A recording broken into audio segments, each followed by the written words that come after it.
بزرگوں کے نام کو لے کر، اب ہمارے وقف کی جائیداد کو لے کر، یہ سارے جو معاملات ہیں یہ اچانک آنے والی چیزیں نہیں ہیں۔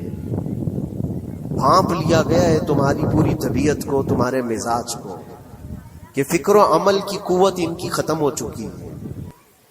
ان کو دو چند چیزوں میں ہی راضی کیا جا سکتا ہے۔ دنیا یہ سمجھ رہی ہے، جس کی وجہ سے کھلواڑ پر کھلواڑ ہوتے چلے جا رہے ہیں، اور ان کو یہ بھی پتہ ہے کہ یہ کچھ نہ کر سکیں گے۔ میرے عزیزو، آپ نا امید اور مایوس نہ ہو کہ ہم سے کچھ نہیں ہوگا۔ اللہ کریم چاہے تو ایک بندے سے بھی پوری دھرتی پر زلزلہ لا سکتا ہے۔ اللہ کریم کی ذات پر یقین اور توکل رکھو۔ سرکار غریب نواز ہندوستان آئے تھے تو بہت بڑی فوج لے کر نہیں آئے تھے، اللہ کی ذات پر بھروسہ کر کے آئے تھے، اور 90 لاکھ لوگوں کے دلوں میں چراغ اسلام جلا دیا تھا۔ وہ یقین اور توکل کے ساتھ آئے تھے۔ آج لوگوں کے دلوں کے اندر جو مایوسی اور نا امیدی ڈالی جا رہی ہے کہ کچھ ہوگا نہیں، ابھی کچھ کرنے سے کچھ نہیں ہوگا، یہ نا امیدی اور مایوسی تمہاری طبیعت میں کیوں آئی؟ کیا تمہارا رب تبارک و تعالیٰ کی ذات پر یقین کمزور ہو گیا؟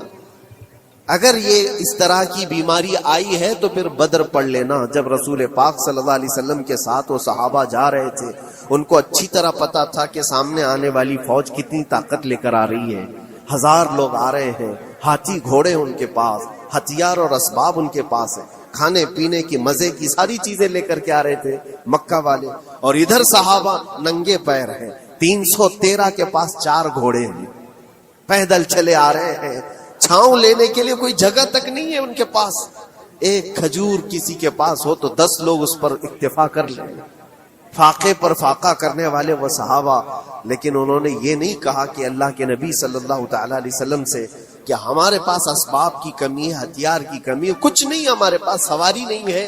بغیر سواری کے 180 کلومیٹر مدینے سے چل کر کے وہ بدر پہنچے تھے، بدر تک پہنچے تھے، اور اس وقت اپنی ساری محنتیں، اپنی ساری قوتیں انہوں نے زمین پر لا کر رکھ دی۔ پھر بدر کے میدان میں جب پہنچے تب اللہ کریم کی بارگاہ میں دعا کیا تھا میرے مصطفیٰ نے، اے اللہ، اگر اس نہتی قوم کو تو نے فتح نہیں دی تو پھر قیامت تک اس روئے زمین پر سجدہ کرنے والا کوئی نہیں ہوگا۔ یہ محبوبانہ انداز تھا میرے مصطفیٰ کا۔ وہ دعا مدینے میں بیٹھ کر کے بھی تو کر سکتے تھے۔ 180 کلومیٹر دور اتنی مصیبت میں دھوپ میں چل کر کے جانے کی کیا بات تھی؟ ننگے پیر صحابہ گئے ہیں، فاقے پر فاقہ کیے ہوئے، وہ مدینے میں بیٹھ کر دعا کرتے تو کیا رحمت للعالمین کی دعا قبول نہیں ہوتی؟ لیکن مصطفیٰ کریم صلی اللہ علیہ وسلم نے یہ مزاج دیا ہے، پہلے فکر و عمل میدان میں لاؤ، پھر دعا کرو، اللہ کی مدد آتی ہے۔ یہاں ہم بیٹھ کر کے یہیں سے دعا کرتے ہیں، کچھ کرنا نہیں ہے، بدلنا نہیں ہے، اور فکر و عمل کو لانا نہیں ہے، تو پھر صرف یہاں بیٹھ کر کے دعا کرنا، یہ تو میرے عزیزوں عورتوں کو اس سے ذمہ داری دی گئی ہے کہ تم میدان عمل میں آ نہیں سکتی، تم اپنے گھروں سے دعا کرو اپنے بھائیوں کے لیے، لیکن یہ کام تو اب سارے مردوں نے بھی لے لیا ہے۔ بہرحال قوت فکر و عمل پہلے فنا ہو جاتی ہے جب کسی قوم کی شوکت پہ زوال آتا ہے۔ آج یہ جو سارے معاملات ہم دیکھ رہے ہیں، اس کی ایک خاص وجہ میں آپ کو بتانا چاہتا ہوں۔ آج سے تقریباً 8-9 سال پہلے میرا ایک بیان بھی ریکارڈ موجود ہے، کافی دنوں تک وہ چلتا رہا، میری اپنی بات نہیں تھی۔ سراج الامہ امام غزالی رحمت اللہ تعالی علیہ، انہوں نے لکھا تھا کہ امت پر اگر ایک ایسا وقت آ جائے جب ان کے سامنے ان کے نبی کو گالیاں دی جا رہی ہیں اور امت کچھ نہ کرے، تو پھر وہ انتظار کرے کہ عنقریب وہ وقت بھی ان کے اوپر آنے والا ہے جب ان کی ماؤں، بیٹیوں اور سب عزتوں کو بازار میں نیلام کیا جائے گا اور یہ کچھ نہیں کر سکے۔ وہ دن آ جائیں گے۔ بیسک وجہ وہاں سے شروع ہوئی کہ لوگ اپنے عیش و عشرت میں کچھ کمی نہ کر سکے، بارگاہ مصطفیٰ صلی اللہ علیہ وسلم کی گستاخیاں کھلے عام ہوتی رہیں، اور اس پر ہم لوگ جس طرح کے حالات دیکھتے رہے۔ بہت سارے لوگ تو مجھ کو یہ کہتے تھے، مجھ سے یہ کہتے تھے کیا ضرورت ہے آپ کو بولنے کی؟ حالات دیکھ نہیں رہے آپ؟ ظالمو، تم کو اگر کوئی چھوٹی سی ماں کی گالی دے دے تو تم بپھر جاتے ہو اور اس کے اوپر آسمان توڑنے کی بات کرتے ہو، اور ہم اپنے نبی پاک صلی اللہ علیہ وسلم سے کروڑوں ماؤں سے زیادہ محبت کرتے ہیں۔ اس رسول پاک صلی اللہ تعالی علیہ وسلم پر کوئی بھونکتا رہے اور اس کا جواب نہ دو، تم یہ کہتے ہو مصلحت ہے، حالات ایسے ہیں، تو پھر اپنا یہ لباس بدل دینا چاہیے، اپنا نام بدل دینا چاہیے۔ پھر اس دائرہ اسلام میں رہ کر کے مطلب کیا ہے؟ اسی لیے اقبال نے 100 سال پہلے ایک مزاج دیا تھا، ایمان ہے کیا چیز، اسلام ہے کیا چیز؟ تم کیا سمجھتے ہو داڑھی ٹوپی اور جبے کبے کا نام اسلام ہے؟ اسلام کیا ہے؟ اقبال نے کہا تھا کہ بارگاہ مصطفیٰ صلی اللہ تعالی علیہ وسلم کے قدموں تک اپنے آپ کو پہنچا دو، یہی دین ہے، یہی دین ہے۔ گر بہو نہ رسیدی تمام ابو لہبیز، اور اگر تم وہاں تک نہیں پہنچ سکے تو زندگی ابو لہب کی طرح۔ دین یہ ہے، آبرو ماں زنام مصطفیٰ است، ہم سب کی عزت و آبرو حضور کے نام سے جڑی ہوئی ہے، ان کے نام سے جڑی ہوئی ہے ہماری عزت و آبرو، اور تم اس نام کی حفاظت نہیں کر سکو گے تو آگے یہ سب چیزیں آنے والی ہیں جو آ رہی ہیں آج۔ لوگ آج واویلا مچا رہے ہیں، یہ بات یاد رکھنا، شیطان کبھی فجر کی نماز کے لیے اٹھا نہیں سکتا، اور اگر اٹھا رہا ہے تو پھر اس کا کوئی مقصد ہے۔ شیطان اور نماز، آج سکتہ ان کے پاس ہے، طاقت ان کے پاس ہے، حکومت ان کے پاس ہے، ڈپارٹمنٹ ان کے پاس ہے، سب کچھ، جوڈیشری، ہر چیز ان کے پاس ہو، وہ کیا کر رہے ہیں اس سے مجھے مطلب نہیں۔ میں آپ سے یہ پوچھنا چاہتا ہوں، مجھے رہزنوں سے غرض نہیں، تیری رہبری کا سوال ہے۔ تم خیر امت ہو، رسول پاک کی امت میں ہو، تمہاری بھومکا جس کو کہا جاتا ہے، تمہاری یہاں پر زندگی کے معاملات یہ بہت زیادہ اہمیت کے حامل ہیں، تم کیسے بن سکتے ہو آج؟ اسی لیے قرآن پاک کی آیت میں نے شروع میں تلاوت کی۔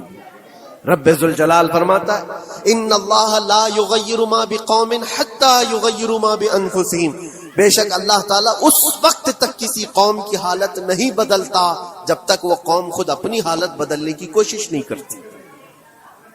جب تک اپنی حالت بدلنا نہیں چاہتے اس وقت تک اللہ تبارک و تعالیٰ نہیں بدلے گا۔ وَإِذَا أَرَادَ اللَّهُ بِقَوْمٍ سُوءًا فَلَا مَرَدَّ لَهُ، اور اللہ تعالیٰ کا یہ جلال بھرا ارشاد تو سنو، یہ 13ویں پارے کی سورہ رعد کی آیت ہے۔ اللہ کریم فرماتا ہے، اور جب اللہ کسی قوم کے ساتھ سختی کا معاملہ کرنا چاہے، پکڑ کرنا چاہے، تو پھر کوئی طاقت اس کو ٹال نہیں سکے گی۔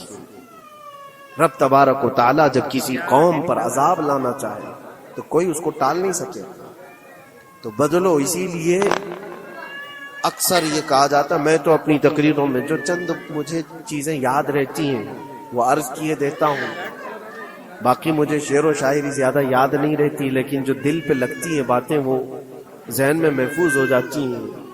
کسی شاعر نے کہا تھا، جگہ جگہ کے تھک چکے ہیں تمہیں یہ ہنگامے، نشاتے لذت خواب گراں بدل ڈالو۔ کیا مطلب ہے؟ روز ایک ایک ہنگامہ ہوتا ہے، تم کو جگا رہا ہے، اٹھ جا اے مسلمان، اٹھ جا۔ نشاتے لذت خواب گراں بدل ڈالو، لمبی نیند سونے کی جو عادت پڑی ہوئی ہے اس مزے کو بدل ڈالو۔ غلط روی سے منازل کا بعد بڑھتا ہے، مسافروں رویش کارواں بدل ڈالو۔ شاعر نے کہا ہے، ادھر ادھر کی لے میں چلتے رہو گے تو منزل لمبی ہو جائے گی۔ جس راستے پر تمہیں چلنا ہے اگر بار بار ادھر ادھر مڑتے رہو گے، غلط روی اس کو کہتے ہیں، غلط چلنے سے منازل کا بعد بڑھتا ہے، منزل لمبی ہو جاتی ہے، جہاں پہنچنا تھا وہ پہنچ ہی نہیں پاؤ گے۔ اسی لیے شاعر کہتا ہے، مسافروں رویش کارواں بدل ڈالو، قافلے کے چلنے کا جو طریقہ ہے اس کو بدل لو تم۔ یہ پوری کی پوری بات ہم پر فٹ ہوتی ہے، چلنے کا انداز بدل ڈالو اے نوجوان۔ جہاں کسی کے گھر میں آگ لگی ہو، دھواں اٹھ رہا ہو، اور اگر کوئی نوجوان اندر بیٹھ کر کے یہ کہتا ہو کہ یہ ساون کا موسم ہے، یا پھر یہ ابر رحمت ہے، تو اس کی سوچ پر ہم کیا کہیں؟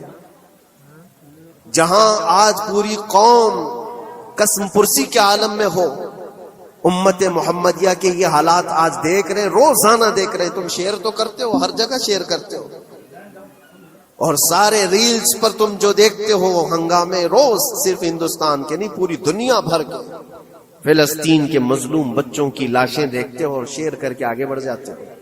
ان کی چیخیں، ان کے راکھ کے ملبے، ان کا ڈھیر، ان کے تباہ و برباد گھر، ایک ایک قبر میں 80 لوگوں کی لاشیں، یہ سب کیا تم نہیں دیکھتے؟ شیئر کر کے آگے بڑھ جاتے ہو. یہی تو ہنگامے ہیں جو تمہیں دھگا رہے ہیں. جگہ جگہ کے تھک چکے ہیں تمہیں یہ ہنگامے خود ہی تھک گئے. یہ اٹھتا نہیں. ایک دور وہ تھا 100 سال پہلے کا، جب یہاں پر موجود انگریز اس قوم کو دیکھ کر یہ کہنے پر مجبور ہو گیا تھا، یہ فاقہ کش موت سے ڈرتا نہیں ذرا. بھوکیوں پر بھوکا رہتا ہے لیکن موت سے ڈرتا نہیں. روح محمدی اس کے بدن سے نکال دی، اور روح محمدی ان کے بدن میں تھی. انگریز تھر تھراتے تھے. اس قوم کا کوئی جواب نہیں ہے. سب سے زیادہ اگر کسی چیز سے ڈرایا جا سکتا ہے تو موت سے، اور یہ قوم ایسی ہے کفن تو اپنے کندھے پر لے کر گھومتی ہے، جہاں موت آ جائے سو جائے. یہ فاقہ کش موت سے ڈرتا نہیں ذرا.